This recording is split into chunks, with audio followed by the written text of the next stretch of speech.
चिराग पासवान से मुलाकात, फिर चिराग के पार्टी के सांसद के क्षेत्र में गए तेजस्वी यादव।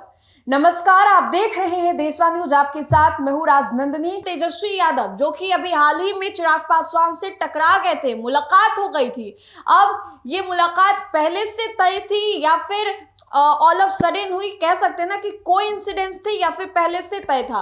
अब ऐसे में जब चिराग और तेजस्वी की मुलाकात होती है, दोनों आमने सामने होते हैं, तो बहुत सारी बातें होती हैं। हालांकि दोनों खड़े थे, ज्यादा बातें नहीं हो पाई, लेकिन मुलाकात हुई, आंखों से आंख मिले। अब ऐसे में चिराग पासवान से मुलाकात करने के बाद बिहार के राजनीतिक गलियारों में भी हलचल काफी ज्यादा तेज हो गई है, क्योंकि चिराग ने जब मुलाकात किया कोइंसिडेंसली, तो उससे पहले चिराग पासवान ने लालू प्रसाद यादव को लेकर के एक बयान भी दिया था, जिसमें कि लालू प्रसाद यादव को लेकर के चिराग पासवान ने साफ साफ शब्दों में कह दिया था कि चिराग पासवान सबसे पहला व्यक्ति होगा अगर लालू प्रसाद यादव पर कोई उंगली उठाता है। उस बयान के बाद लालू प्रसाद यादव को जो लेकर उन्होंने बोला था, उसके बाद चिराग पासवान और तेजस्वी यादव की मुलाकात आमने सामने हो जाती है। अब ऐसे में कयासबाजियों का जो दौर है वो शुरू है, लेकिन इन सभी चीजों के बीच तेजस्वी जो है वो चुनावी तैयारियों में भी जुटे हुए हैं।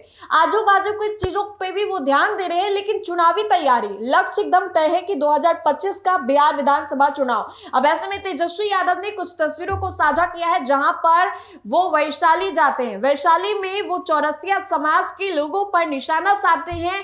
अब ऐसे में तेजस्वी ने कुछ तस्वीरों को डाला है, जो कि अभी आप हमारे स्क्रीन पर भी देख सकते हैं। तेजस्वी चौरसिया समाज के लोगों से मुलाकात कर रहे हैं। वैशाली से आए चौरसिया समाज के प्रबुद्ध लोगों से मुलाकात में उनकी समस्याओं और अपेक्षाओं को समझा और पहचाना। हम वंचित और उपेक्षित जातियों वर्गों के बहुमुखी विकास एवं जीवन स्तर को उठाने के लिए संकल्पित है। अब ऐसे में तेजस्वी यादव ने उन लोगों से मुलाकात की है जो कि वैशाली से आए हुए हैं। वैशाली से आए हुए चौरसिया समाज के लोगों से उन्होंने मुलाकात की है।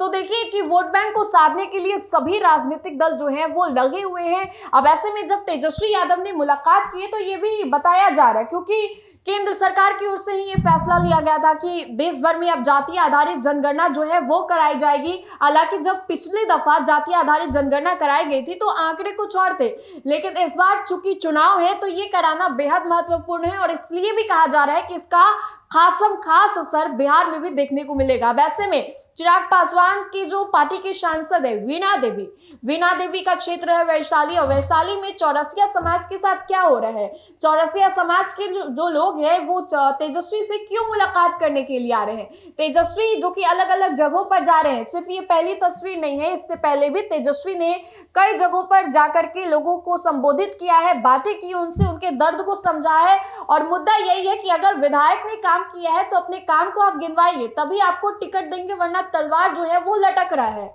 और टिकट तभी मिलेगी जबकि आप 5 सालों का फीडबैक देंगे कि 5 सालों में आपने अपने क्षेत्र में क्या काम किया है, कौन से विकास कार्यों को आपने किया है, जन कल्याणकारी योजनाओं की आपने घोषणा की है, क्या क्या काम आपके द्वारा किया गया है, तभी आपको टिकट भी दिया जाएगा। अब ऐसे में कुछ जगहों पर वो जो विधायक है वो भी जा रहे हैं अपने क्षेत्र में, लेकिन तेजस्वी जो है ओवरऑल देख रहे हैं, जो उनके विधायकों का क्षेत्र है वो भी देख रहे हैं, लेकिन बाकी अन्य जगहों पर भी जा रहे हैं, क्योंकि 243 सीटों पर उनको चुनाव लड़ना है। वैसे में तेजस्वी ने खुद अपनी ही ओर से ऐलान किया है, आरजेडी की ओर से, कि अगर उनकी सरकार आती है तो वो महिलाओं को 2500 रुपए हर महीने देंगे, माताओं बहनों को 200 यूनिट बिजली जो है वो फ्री दे देंगे, युवाओं को नौकरी देंगे, रोजगार देंगे और पलायन से छुटकारा दिलाएंगे। वैसे में वैशाली के लोगों से ये मुलाकात करते हैं तब ये खास बताया जा रहा है। चिराग पासवान भी लगातार अपने जमीनी स्तर को बिहार में खंगालने की कोशिश कर रहे हैं। वैसे में सूत्रों के भी हवाले से खबर आ रही है